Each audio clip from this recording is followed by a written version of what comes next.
ખેડૂત ભાઈઓ, આજે આપણે કપાસના બિયારણ વિશે થોડી સામાન્ય ચર્ચાઓ કરીશું મિત્રો. કારણ કે કપાસના વાવેતરના દિવસોમાં આપણે દાખલ થઈ ચૂક્યા છીએ. ખૂબ બધા ખેડૂતો આગોતરું ઉગાડવાનું આયોજન કરી ચૂક્યા છે. કપાસને પહેલું પિયત, બીજું પિયત આપવાની શરૂઆત પણ થઈ ગઈ છે અને હવે ધીમે ધીમે એ દિશામાં ખેડૂતોની સંખ્યા આપણી વધતી જશે.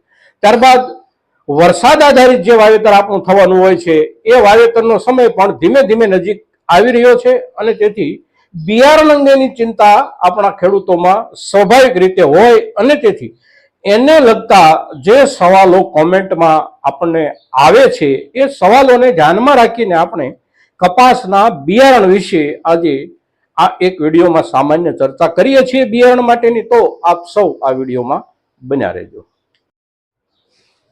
નમસ્કાર ખેડૂત મિત્રો, જય કિસાન, જય ભારત.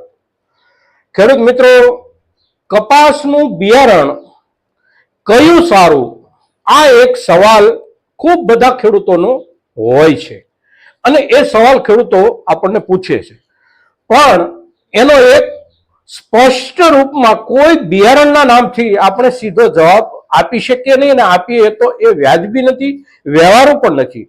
કારણ કે કોઈ પણ કંપનીનું કોઈ પણ બિયારણ દરેક વિસ્તાર માટે સમાન રૂપે સારું હોય આ શક્ય નથી.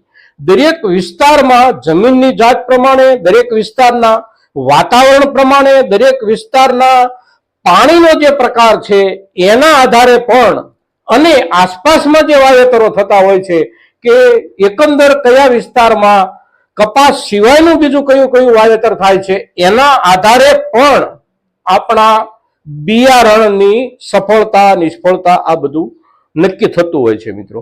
એટલે કોઈ એક કંપનીની કોઈ એક બ્રાન્ડ દરેક વિસ્તાર કે દરેક ખેડૂત, દરેક ખેતર માટે સંપૂર્ણપણે વધારે ઉત્પાદન લાયક છે, અગર તો વધારે ઓછી મહેનતે પાક એમાં આપણે લઈ શકીએ છીએ એવું કોઈ એક બ્રાન્ડમાં કે કોઈ એક નામમાં હોતું નથી.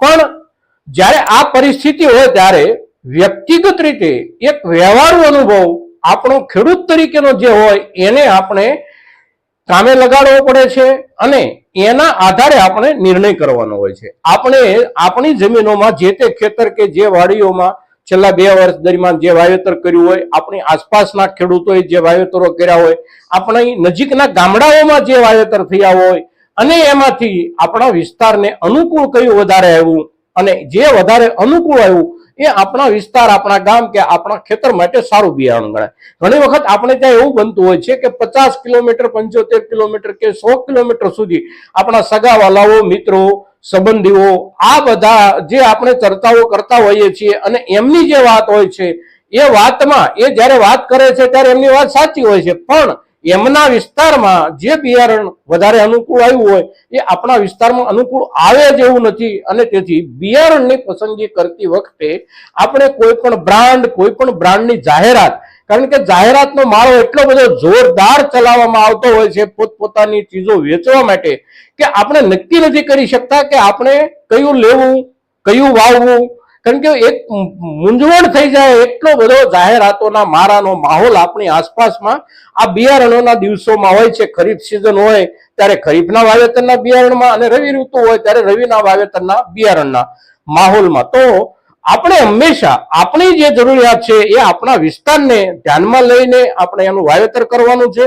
આપણે કયા સમયે વાવવા માંગીએ છીએ, આપણું આગોતરું વાવેતર છે, આપણું મધ્યમ વાવેતર છે કે આપણું પાછોતરું વાવેતર છે, સંપૂર્ણપણે વરસાદના આધારે આપણે વાવેતર કરવાનું છે તો 2 મહિના કે 3 મહિના અગાઉ આપણે બિયારણ લઈ લઈએ એ પણ બરાબર નથી. એટલા માટે કે ક્યારે વરસાદ આવ્યો, ક્યારે આપણું વાવેતર થવાનું છે એમાં પણ બહુ લાંબો ફેરફાર થવાનો હોય તો પણ બિયારણમાં આપણે બદલાવ કરવાની જરૂર ઊભી થાય છે. પણ આપણે અગાઉ લઈ લીધું છે, ખૂબ અગાઉ લઈ લીધું છે તો જે તે સમયે પછી બદલાવ કરવાની સ્થિતિમાં આપણે રહેતા નથી અને તેથી આપણે જે લાંબા ગાળાના બિયારણો ખરીદી અને ઘરમાં લાવી મૂક્યા હોય એ જ બિયારણોનો આપણે આશ્રય લેવો પડે છે.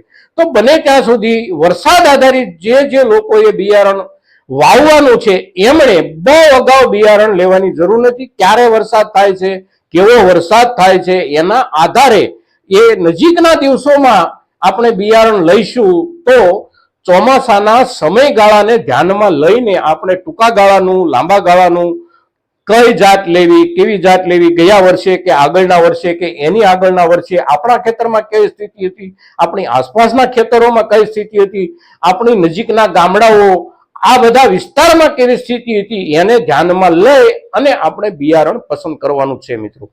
બીટી બિયારણમાં અત્યારે BG2 એટલે કે બોલગાર્ડની બીજી પેઢી ચાલે છે અને એ જે બીજી પેઢી છે એ માન્યતા પ્રાપ્ત પેઢી છે. ત્યાર પછી આપણને BG3, BG4, BG5 એવા જુદા જુદા નામથી જે કોઈ બિયારણ બજારમાં મળે છે એ બિયારણો સરકાર માન્ય બિયારણો નથી.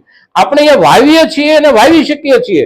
અલબત્ત એમાં કેટલાક બિયારણો એવા પણ છે કે સંપૂર્ણપણે આપણા ખેડૂતો જ ઉત્પન્ન કરે છે અને ખૂબ કાળજીથી ઉત્પન્ન કરે છે, એટલે એમાંથી દરેક બિયારણો ખરાબ હોય છે એવું પણ નથી. તેમ છતાં પણ આપણી આગળના વર્ષોના આપણા અને આપણા નજીકના ખેડૂતોના અનુભવોને ધ્યાનમાં લઈ અને આપણે 3, 4 કે 5 કોઈ પણ જનરેશનનું બિયારણ વાવવાનો નિર્ણય કરીએ. કોઈ પણ એક જાત બધા જ ગુણ ધરાવતી નથી અને કોઈ પણ એક જાત બધા દોષ ધરાવતી હોતી નથી. એટલે દરેક જાતમાં કોઈને કોઈ ગુણ હોવાનો, કોઈને કોઈ દોષ હોવાનો અને એ ગુણ અને એ દોષ આપણો વિસ્તાર, આપણી જમીન, આપણું પાણી અને ખાસ કરીને ચોમાસાની ઋતુનો સમય, ક્યારથી વરસાદ શરૂ થાય છે, વચ્ચે કેટલા વિરામો આવે છે, કેવી રીતે અંતિમ દિવસોમાં વરસાદ કેવી સ્થિતિમાં આપણને પરેશાન કરે છે, સમયસર મળે છે પાણી વરસાદનું કે નથી મળતું, અને કેટલી વિશેષ માત્રામાં ઘણી વખત ક્યારેક વરસાદ આવી જાય છે કે આપણો તૈયાર થયેલો માલ પણ ધોવાઈ જતો હોય છે મિત્રો. અને તેથી આ બધા મુદ્દાઓને ધ્યાનમાં રાખીને આપણે બિયારણની પસંદગી કરવાની છે. માત્ર જાહેરાતોના આધારે નિર્ણય નથી કરવાનો, એવી જ રીતે ખૂબ દૂરના ખેડૂતોની ભલામણના આધારે પણ આપણે નિર્ણય નથી કરવાનો. આપણી આસપાસ, આપણું ગામ, આપણા ખેતરો, આપણા નજીકના ખેડૂતો, આ બધાના અનુભવોના આધારે આપણે આપણી જરૂરિયાત પ્રમાણેનું બિયારણ નક્કી કરવાનું છે અને એ પ્રમાણે એનું આપણે વાવેતર કરવાનું છે મિત્રો. આજના આ વિડીયોમાં આપણે બિયારણ સંબંધી વાત કરી છે અને એ પણ માત્ર ને માત્ર આપણા કપાસના બિયારણ સંબંધી આપણે વાત કરી છે. આગામી દિવસોમાં આપણે ખરીફ ઋતુ માટેના આપણા બાકીના જે મહત્વના પાકો છે એના બિયારણોના વિશે પણ ચર્ચા કરીશું. તદુપરાંત કપાસ, મગફળી આવા જે મુખ્ય પાકો છે આપણા, એમાં પાયાનું ખાતર અને પાયાના ખાતર પછી પૂરતી ખાતર તરીકે આપણે કેટલા સ્ટેજ અને કેવી રીતે કયું ખાતર આપવાનું થાય છે એની પણ ચર્ચા આગળના દિવસોમાં નિયમિત રીતે કરતા રહીશું મિત્રો. તો આજનો આપણો આ વિડીયો ખાસ કરીને બિયારણ સંબંધી સવાલો અને બિયારણ સંબંધી જરૂરિયાતોના આધારે પોતાનો નિર્ણય કરવા માંગતા ખેડૂતો સુધી પહોંચે એવા આપ સૌના તરફથી પ્રયાસો થાય એવી આપ સૌને નમ્ર વિનંતી સાથે જય કિસાન, જય ભારત.